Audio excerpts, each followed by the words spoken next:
reportaje. Bueno, como decíamos, vamos a estar hablando de Cuba y vamos a ver un material que nos preparó Facundo Aguirre, que es autor del libro Insurgencia Obrera, coautor con Ruth Wegner y columnista de La Izquierda Diario. ¿Lo vemos? Dale.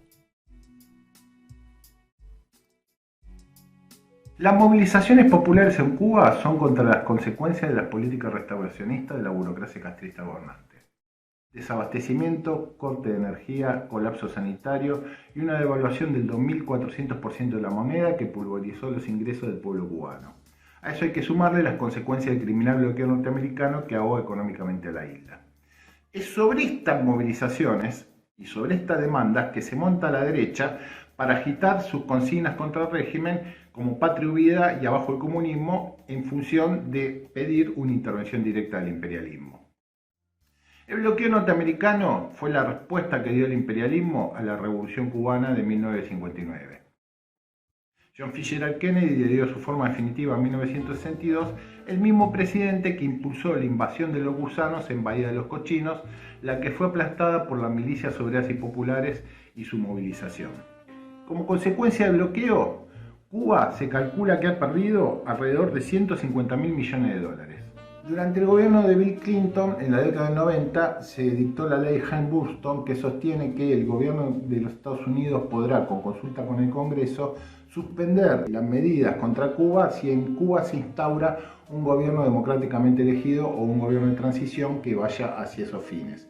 Es decir, es una clara ley que intenta establecer la injerencia del imperialismo en Cuba. Esto retrotrae al país a la época de la enmienda Platt. Recordemos que Cuba se liberó de la mano de los Estados Unidos a principios del siglo XX y estableció en su constitución una enmienda escrita por el senador norteamericano Edward Platt que dice que la invasión de Cuba, cuando los intereses norteamericanos se encuentran amenazados, es legal constitucionalmente.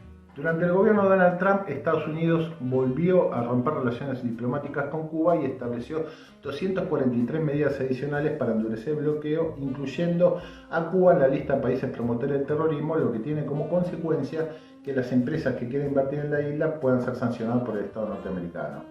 Joe Biden no cambió esta política, sino que la mantuvo y hoy es una amenaza sobre el Estado cubano. El presidente Díaz-Canel había reconocido que las movilizaciones tenían un contenido popular al decir que los contrarrevolucionarios eran minoría y que la mayoría eran demandas legítimas y revolucionarios confundidos. Sin embargo, ha cambiado esta argumentación planteando que el problema central es que detrás de la misma están los Estados Unidos y sus agentes pagos en la isla y que lo que está provocando la enorme crisis social en Cuba es el bloqueo. Una parte verdad, y 150.000 millones de dólares ha perdido a lo largo de toda la historia Cuba por el bloqueo. Sin embargo, es esconder la realidad, que son las políticas restauracionistas de la burocracia las que están provocando el rechazo popular. Por su lado, los partidarios internacionales del castrismo nos dicen que hay que cerrar filas con la burocracia porque ésta se enfrenta al imperialismo y que si no lo hacemos, le hacemos juego a la derecha. Los trotskistas rechazamos este chantaje. Nosotros defendemos incondicionalmente las conquistas de la Revolución de 1959, pero lo hacemos desde la perspectiva de la autoorganización de los obreros y campesinos.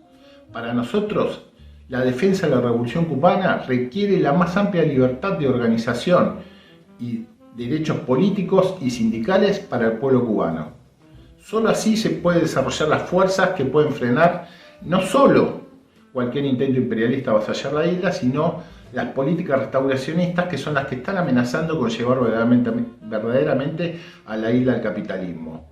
Los trotskistas defendemos el derecho de los partidos de izquierda anticapitalistas y antiimperialistas que defienden la conquista de la Revolución de 1959 a ser declarados partidos legales para poder combatir el imperialismo y la burocracia restauracionista. La Revolución cubana en 1959 puso fin a la dominación imperialista, expropiando a la burguesía y los terratenientes. De esta manera terminó con el hambre, con el analfabetismo, con la desnutrición infantil, con la mortalidad infantil, garantizó la vivienda, el trabajo y la salud para todos los cubanos y la educación gratuita de por vida. Sin embargo, la Revolución cubana no fue encabezada por una dirección socialista que se planteara este programa, sino que llegó a este programa de contragolpe, como lo definiera el maestro Che Guevara, La nuestra fue una revolución de contragolpe. El movimiento 26 de julio, encabezado por Fidel Castro, era un movimiento pequeño burgués de carácter democrático que planteaba como consigna central vergüenza contra dinero. El Che Guevara solía compararlo con el argentino Lisandro de la Torre. La derrota a las Fuerzas Armadas de Batista, las provocaciones constantes del imperialismo, la constitución de las milicias obreras y campesinas llevaron a que entre la presión combinada del imperialismo y las masas movilizadas, la revolución girara más a la izquierda que el programa original que tenía el M26. Es a esto lo que el Che define la revolución de contragolpe. Es decir, no llegan conscientemente a ese programa, sino que llegan producto de los acontecimientos. La revolución cubana no dio lugar a un gobierno de los consejos de obreros, campesinos y soldados, porque la política del M26 de aliarse al estalinismo bloqueó la posibilidad de que la autoorganización de la masa fuera la que constituyera la base del nuevo Estado. Lo que dio lugar fue paulatinamente a una burocracia de partido único que fue ahogando las libertades originales de la revolución y erigiendo el poder de una burocracia despótica que gobernaba con métodos autoritarios y policiales contra su pueblo. Además, esta alianza con el estalinismo internacional del Kremlin lo llevó a separarse de la Revolución Mundial y, entre otras cosas, a condenar los levantamientos obreros y estudiantiles en la primavera de Praga 1968 en Checoslovaquia, que lo que buscaban eran regenerar el socialismo sobre formas de democracia directa. Fidel Castro aplaudió en aquel momento el aplastamiento de los obreros y estudiantes por los tanques del Ejército Rojo. Luego la caída de la Unión Soviética en 1991 y el periodo especial donde el pueblo cubano sufrió enormes penurias, la burocracia pega un giro restauracionista a partir de la visita del Papa Juan Pablo II en 1997. Este giro de medidas procapitalistas se sostuvo con marchas y contramarchas hasta el presente. El último gran giro es en el año 2019, donde se dicta la nueva ley de inversiones extranjeras que permite la participación de las empresas extranjeras en la propiedad privada de la isla. Es decir, que la lucha actual del pueblo cubano no solo tiene que estar dirigido contra el bloqueo norteamericano y para derrotar cualquier intento de invasión o agresión o intervención imperialista, sino también contra la política restauracionista de la burocracia castrista. Para eso, en primer lugar, hay que exigir la libertad política y de organización de las masas cubanas, que se creen libremente sindicatos para poder resistir todas las políticas de ajustes en su contra. Pero además la legalidad de todos los partidos anticapitalistas y antiimperialistas que defiendan la conquista de la revolución. La salida de fondo es luchar por una revolución política y social que derroque los privilegios de la burocracia e instaure en Cuba el gobierno de los consejos de obreros, campesinos y soldados.